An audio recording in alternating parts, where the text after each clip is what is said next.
say, okay, you're a year in, you're going out to raise outside capital. Was it something you learned, or was it your own instinct that said, there's a time for this, it's time for this particular stage of it? Because again, a new entrepreneur that started a business a month out of college normally doesn't have the understanding that outside capital needs to come into a company to grow it or scale it at a certain rate. So how did you come to the conclusion to do that, and how did you figure out how to attract that capital? Sure. So a couple things. One, meeting with a lot of local people here, meeting with people who had done it before, and they would ask questions like, have you raised outside capital?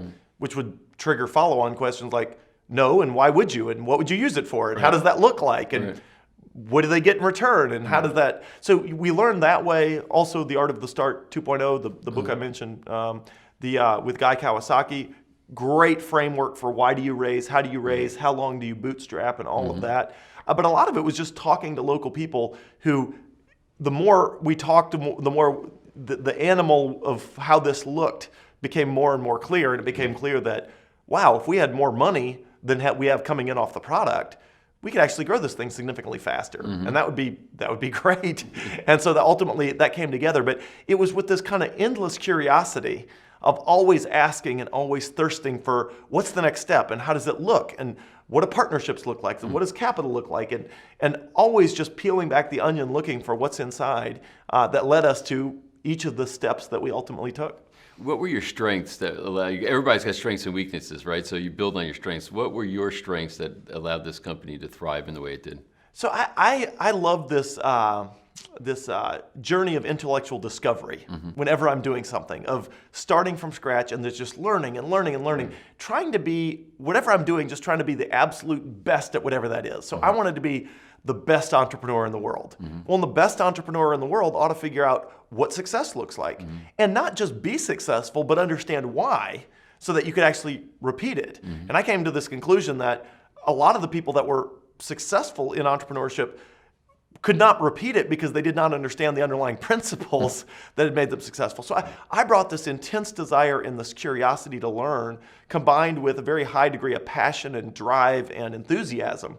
And so I had a relatively easy time attracting talent, because people were like, man, this guy's a freight train. Like, he is going. Who knows where this train is going, but it sounds like fun to get on it and see what this thing turns into. And that's, we woke up every day.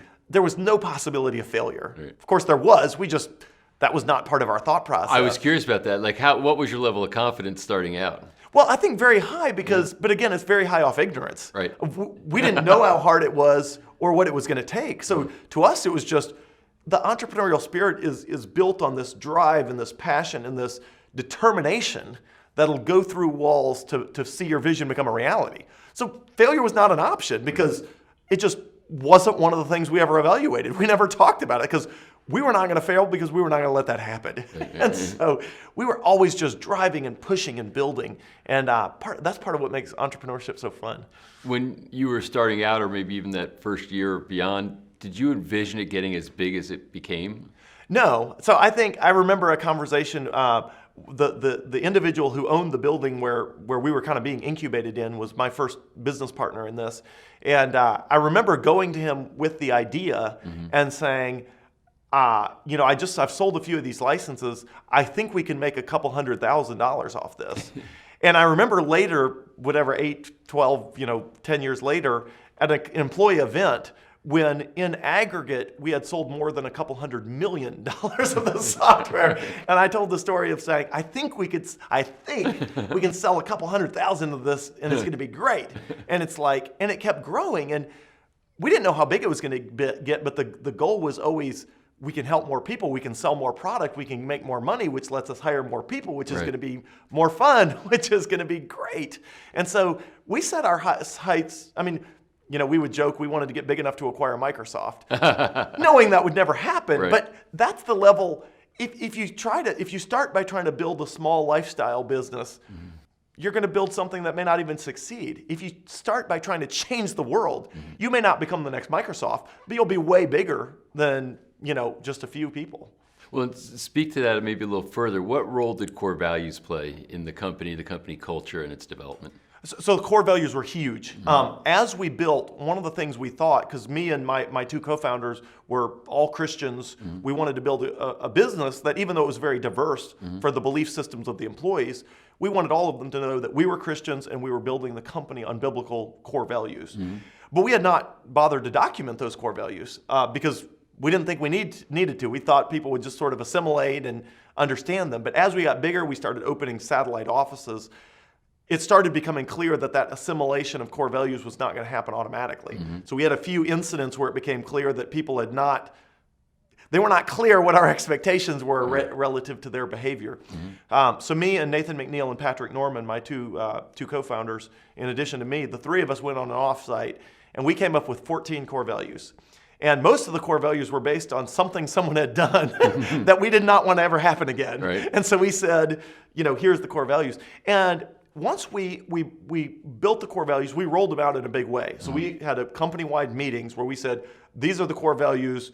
We understand that somebody missed the memo, that core values were a big deal around here. But FYI, they're a really big deal around here. And if you run afoul of these, then you can't be on the team. Right. And so we were very, very big deal on that. And then I would cover 2 of the 14 core values at every single monthly meeting. So every 7 months, you were hearing all the core values. So once people had been there like 7 years, you're getting a whole lot of the core values constantly.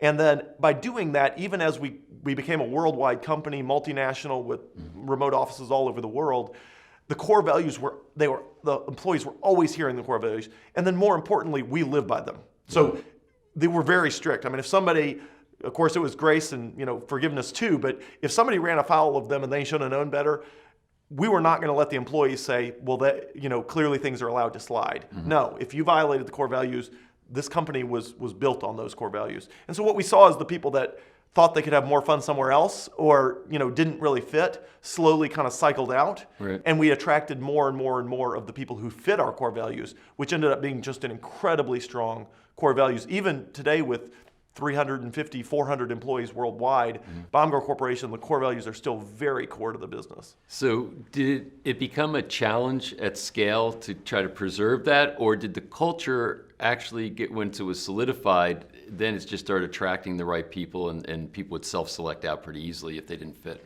Yeah, so I think it perpetuated itself pretty nicely. But part of that is in the hiring process.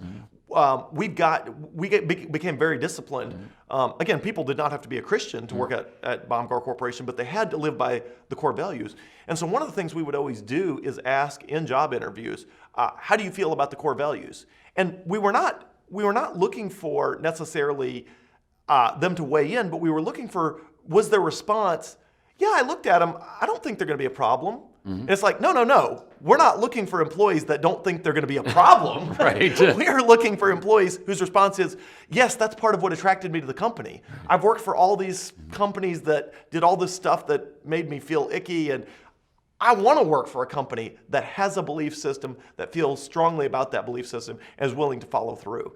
And so over time, when you look for that in the hiring leaders and the managers and all that, all the way down to the front lines, and you're filtering based on, are they coming here because they're enthusiastic about the core values or because they can tolerate them? Well, you don't hire people that can tolerate your core values. You hire people that embrace them and are passionate about them.